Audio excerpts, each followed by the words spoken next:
Вы смотрите итоги дня на телеканале «Якутия-24». В студии Валерия Наумова. Здравствуйте. В начале об основных темах этого выпуска. В селе Харинцы, где минувшим днем наблюдалось повышение уровня воды, прошли взрывные работы, которые стабилизировали ситуацию. Между тем, в ближайшие сутки активная фаза ледохода ожидается в районе города Якутска. В Москве завершился федеральный просветительский марафон от Российского общества знания. Своим опытом с подрастающим поколением поделился глава Якутии Айсен Николаев. В республике начался основной период проведения государственной итоговой аттестации для выпускников 9 классов. Наш корреспондент оценил готовность одной из столичных школ к проведению экзаменов. Совершенствование законодательства и развитие экологического, охотничьего и рыболовного туризма в республике. В Алтумен состоялось заседание по вопросам развития туризма в регионах ДФО. Благодаря обучению решается кадровый вопрос в учреждениях. В Ленском районе продолжает работать программа по подготовке кадров для приоритетных отраслей экономики.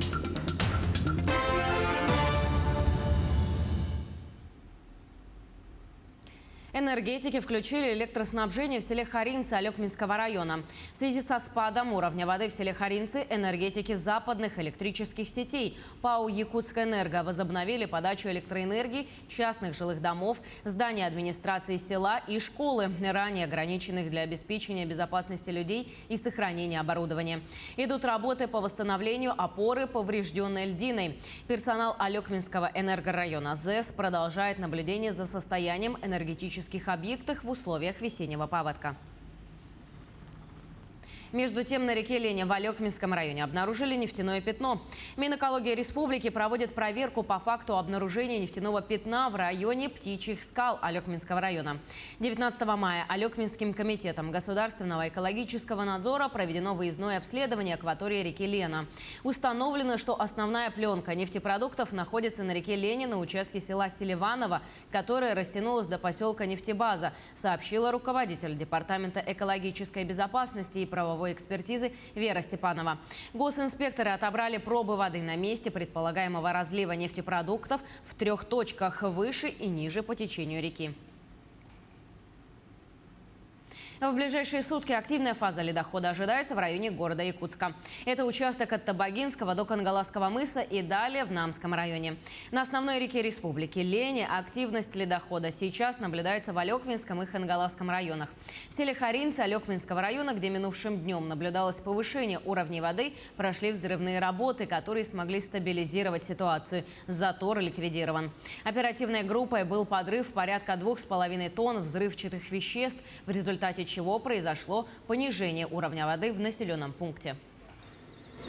На реке Алдан активная фаза идет на территории Тампонского района. У нас Алдан идет частями, и нижняя кромка ледохода проходит по Тампонскому району. В ближайшие сутки ожидаем в Усть-Алданском районе. Практически вся уже вышла Амга на реку Алдан.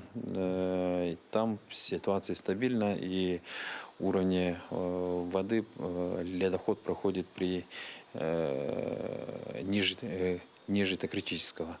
На реке Колыма,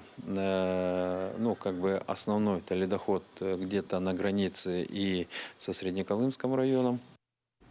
Дмитрий Лепчиков прокомментировал ситуацию с пожароопасной ситуацией в регионе. На утро минувшего дня в республике не было зарегистрировано ни одного пожара. Вместе с тем высокий класс пожароопасности по весенней шкале в эти дни уже наблюдался в Ленском и Алекминском районах, а также еще один высокий 3-й класс в Среднеколымском и Верхнеколымском районах. Все изменения тщательно контролируются путем воздушного мониторинга сотрудников Якутской авиабазы охраны лесов. К слову говоря, с 23 мая в 6 районах Якутии открывается пожароопасный сезон. Со следующей недели на территории Ленского фонда, Алданского, Верхоянского, Жиганского, Индигирского, Нерюнгринского и Тампонского лесничеств устанавливается пожароопасный сезон. Решение об этом принято в связи со сходом снежного покрова и установлением положительных температур, а также в целях своевременного принятия мер по тушению лесных и ландшафтных пожаров. Перейдем к другим темам. В Москве на этой неделе завершился федеральный просветительский марафон от Российского общества знания. В этом году он получил подзаголовок «Новые горизонты». Это площадка, на которой проходят дискуссии, лекции и мастер-классы для молодежи.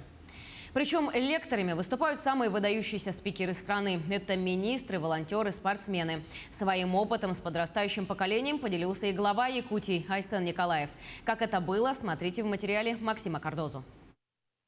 Молодые люди со всей страны с удивлением смотрят на сцену. Буквально в нескольких метрах от них те люди и эксперты, которых они видели только с экранов своих гаджетов. Вот выступает глава МИД Сергей Лавров. А это уже пресс-секретарь президента Дмитрий Песков. Знаменитые телеведущие, спортсмены, политики. Просветительский марафон знания – это по-настоящему знаковая площадка, где собирают лучших из лучших, чтобы они поделились своими опытом и мыслями с подрастающим поколением. Организаторы пригласили на марафон в качестве спикера и главу Якутии Айсена Николаева. Его лекция была одной из самых актуальных. Тема «Патриотизм как безусловная ценность и основа развития страны». Сейчас в России живет 190 народов. И вот представьте себе, территория свыше 17 миллионов квадратных километров, 190 народов. И что нас может скреплять? Людей разных национальностей, разных вероисповеданий, разных взглядов на жизнь. И ответ для меня очевиден – это патриотизм. Именно он объединяет нас всех. Это высшее проявление любви и верности своему родному Отечеству.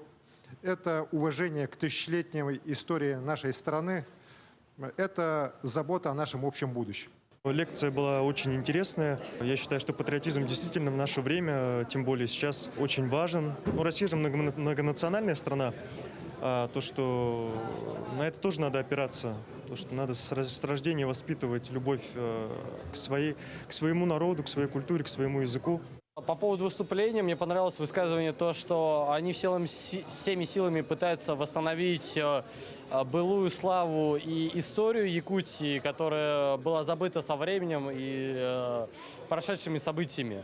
И то, что их попытки в этом восстановлении довольно удачные. Я очень рад за это и думаю, у них все получится. Очень красочно и очень вдохновленно рассказала о Якутии, что мне захотелось приехать к вам и действительно посмотреть все эти просторы и самой как бы воодушевиться вот таким вот, знаете, прям патриотизмом, который он внес в массы. После лекции ребята еще долго не отпускали главу Якутии. Они задавали самые разные вопросы и о патриотизме, о выборе, взрослении, интересовались и Якутией, а также личными достижениями Айсена Николаева. Вопросы все очень хорошие, очень интересные. Меня просто, конечно, поразило, как они все-таки организаторы, судя по всему, постарались. И резюме у них достаточно глубокое, начиная от того, что я возглавлял там Федерацию конного спорта и был самым молодым депутатом Илтумана. Ну и заканчивая другими вопросами и о художественной литературе, и о подходах к воспитанию семейных.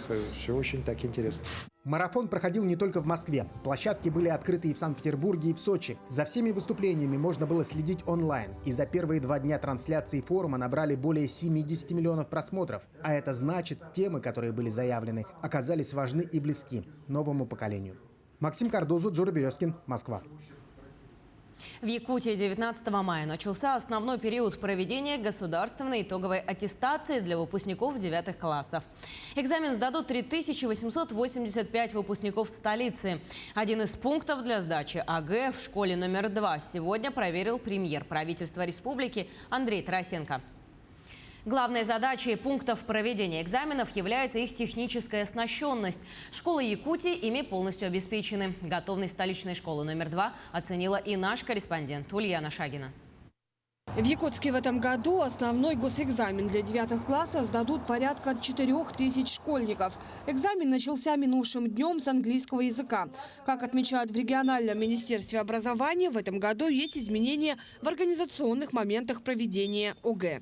9 класс, изменения новые, это распечатка КИМов в аудитории, как и в 11 классе. Да.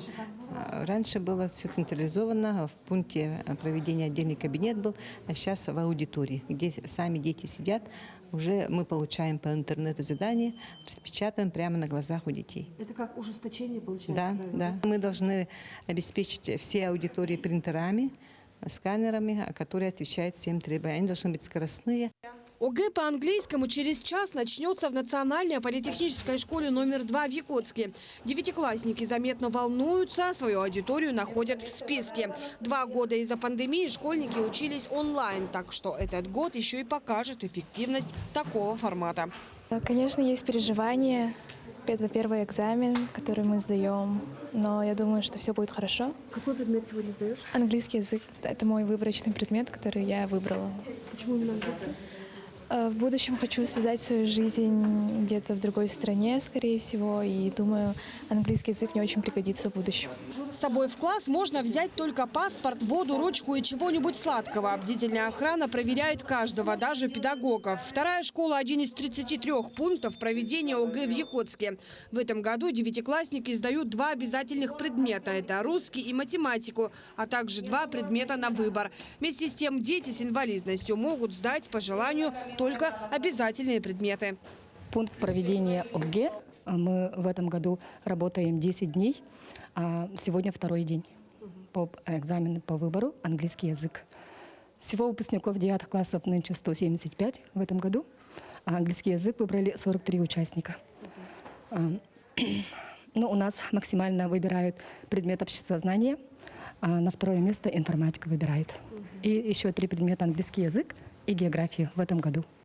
После экзамена по иностранным языкам 23 и 24 мая школьники будут сдавать математику, 27 и 28 обществознание. В июне русский, биологию, информатику, географию, химию, литературу и физику.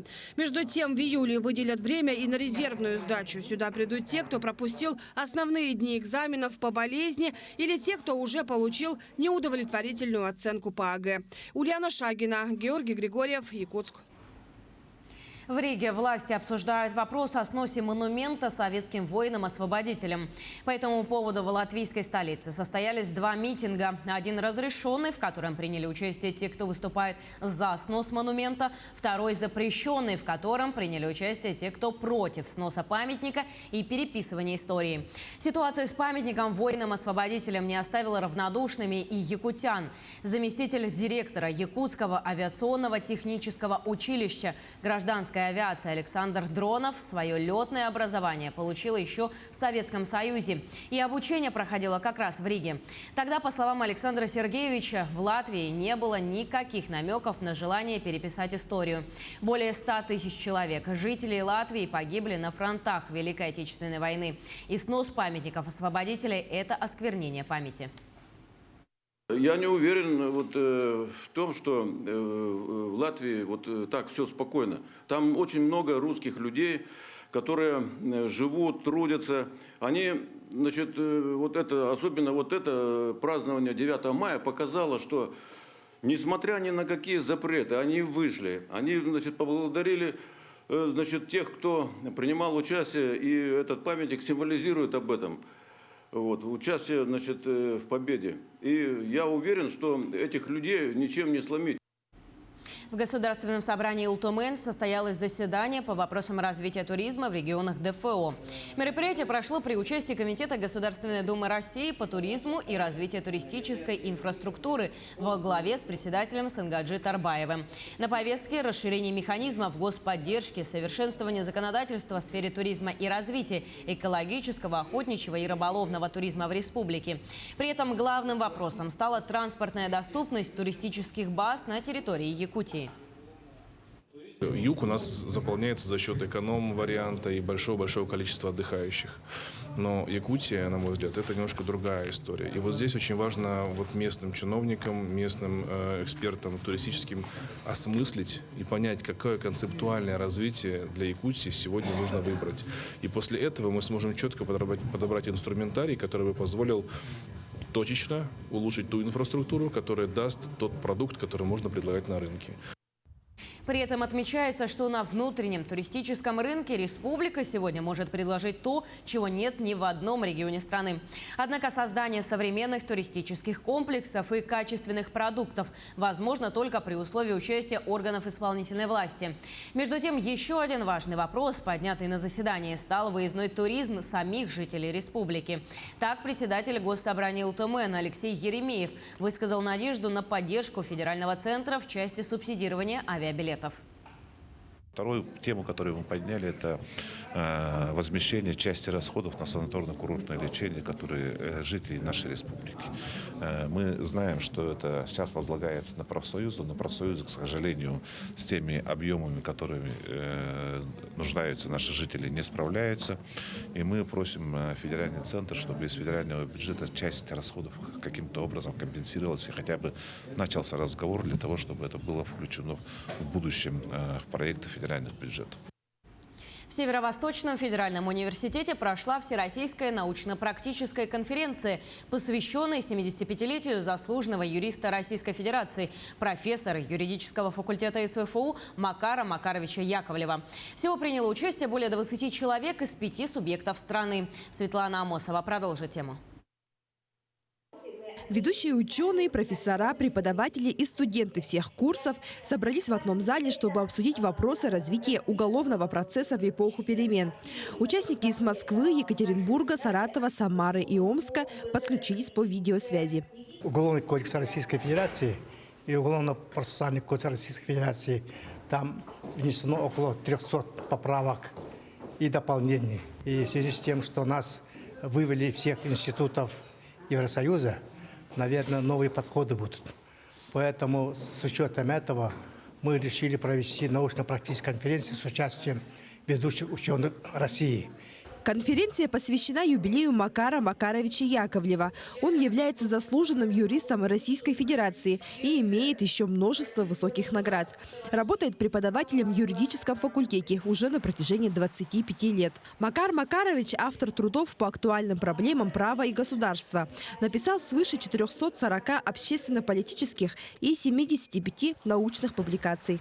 Сегодня организована выставка его работ, и очень здорово видеть это как образец позиции юриста, активного юриста, юриста, который неравнодушны ко всем процессам и проблемам, происходящим в обществе. В работе конференции заявлено 23 участника. Оценивает доклады специальная экспертная комиссия из 7 человек. По результатам научного мероприятия будет издано пособие. Светлана Амосова, Павел Пахомов, Якутск. В этом году свой 95-летний юбилей отмечает Бюро технической инвентаризации в России. Якутскому государственному предприятию Республиканскому центру технического учета и технической инвентаризации исполнилось 17 лет. В торжественной обстановке за высокий вклад и добросовестную работу сотрудникам организации вручены благодарственные письма и награды.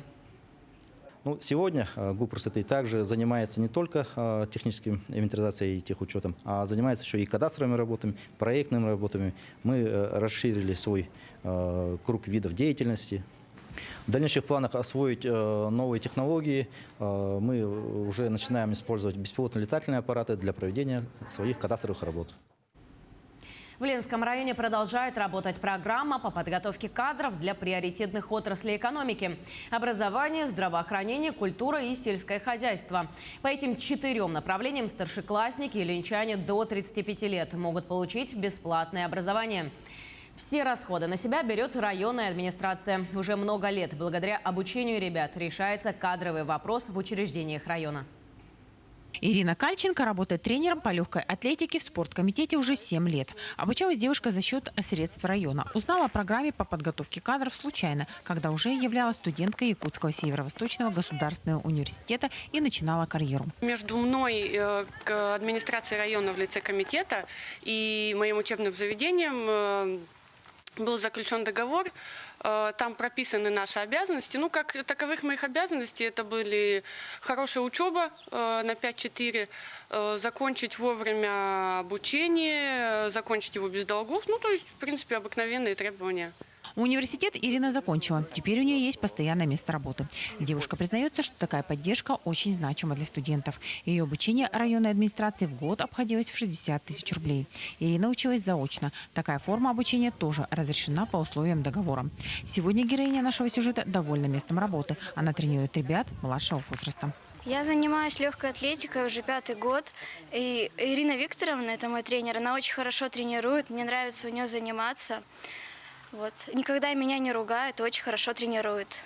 Всего в вузах по программе обучается 40 студентов. Проходит обучение в основном по тем специальностям, которые вошли в реестр районной администрации. Это врачи узких специальностей, кардиологи, отоларингологи, неврологи, анестезиологи, также учителя русского, математики, биологии, иностранных языков и начальных классов. Дети заинтересованные есть, что очень приятно. Надеемся, что в этом году будет побольше заявок, чем в прошлом году.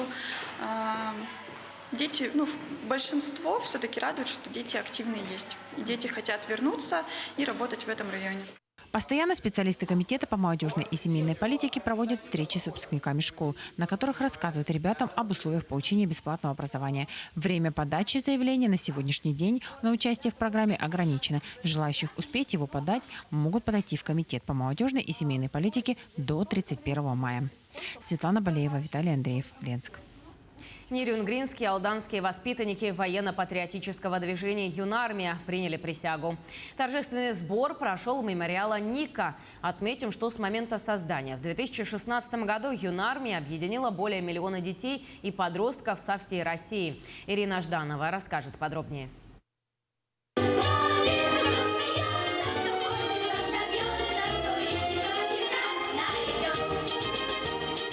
Самые важные слова клятвы прозвучали из уст новобранцев, готовых всегда быть защитником слабых, стремиться к победе, чтить память героев и с честью нести высокое звание юнармейца. Присяга – это то, что юноша, ребенок дает клятву любить, уважать свою родину. То есть это для молодежи это первая клятва, которую он дает, и он должен ее обязательно выполнять и быть защитником, патриотом своей родины.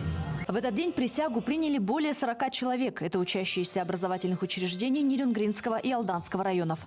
Торжественный сбор также был посвящен 100-летнему юбилею пионерской организации. Ежегодно мы празднуем эту дату, отмечаем лучших, но сегодня у нас еще мероприятие расширилось за счет того, что мы принимаем в ряды юноармейцев, наших юных ребят, которые будут представлять юноармейское движение района. Слова поздравления для новобранцев прозвучали от представителей администрации, Центра развития творчества детей и юношества и ветеранов.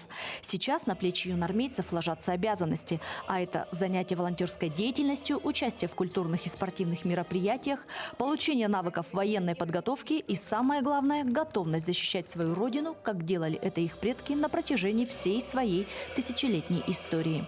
Ирина Жданова, Захар Головин, Нерюнгри. 2 года назад в России стартовала акция «Сад Победы». Во всех городах страны высаживают саженцы в память о погибших советских воинах во время Великой Отечественной войны. Всего планируется высадить более 27 миллионов саженцев. Акция «Сад Победы» проходит и в Якутске. Сегодня деревья высаживали в районе Парка Победы. К участию в акции присоединились Министерство республики, сотрудники администрации города, предприятия, расположенные на территории Гагаринского округа, а также молодежные и общественные объединения. Для Сада Победы в этом году подготовили более 2500 саженцев. 77 лет Победы мы встретили. Это первый шаг к подготовке к 80-летию. По плану, вы знаете, здесь мы планируем посадить 26 тысяч деревьев по числу погибших на войне якутян. Это очень большое такое мероприятие. И сегодня состоялось такое же мероприятие, которое было 2 года назад. Мы посадили более 2500 саженцев. Саженцы были привезены с разных мест, в том числе с Намского улуса, в том числе с городского округа Город-Якутск, с ближайших территорий.